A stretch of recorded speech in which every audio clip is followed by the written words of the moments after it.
Teesta barrage में आज भी छोड़ा गया पानी, घट रहा है नदियों का जल स्तर।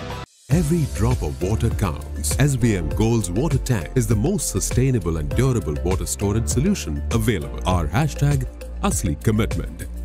जलपाईगुड़ी गाजरडोबा तीस्ता बैराज से 1 घंटे पर पानी छोड़ा जा रहा है। सोमवार सुबह 9 बजे छोड़े गए पानी की मात्रा 1506.32 क्यूमेक था। हालांकि नदियों का जल स्तर कम हो रहा है। आज सुबह 8 बजे तीस्ता, दुमोहानी, मेखलीगंज, बांग्लादेश सीमा तक असंरक्षित क्षेत्रों में रेड अलर्ट हटा लिया गया, सिर्फ येलो अलर्ट जारी किया गया है। जलपाईगुड़ी सिंचाई विभाग केंद्रीय बाढ़ नियंत्रण कक्ष के सूत्रों के अनुसार सोमवार को NH 31 जलढाका माधाभंगा नदी पर सभी चेतावनियां हटा ली गई, लेकिन केवल असंरक्षित क्षेत्रों में येलो अलर्ट जारी है। हालांकि आज बैराज से पानी छोड़े जाने की मात्रा काफी कम है। इसके अलावा नई बारिश नहीं होने से भी नदी से सटे इलाके की लोगों की चिंता घटी है, मगर जलपाईगुड़ी जिला प्रशासन भी सतर्क है। আচ্ছা, তিস্তার পাশে তিস্তার জল কেমন আজকে?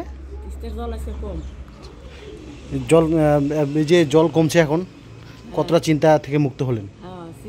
জল এখন কমছে, এখন চিন্তা থেকে একটু মুক্ত। আচ্ছা, কি নাম যেন আপনার? মধুমালা বিশ্বাস। কোথায় বাড়ি বললেন? দুর্গানন্দ পল্লী। ঠিক আছে।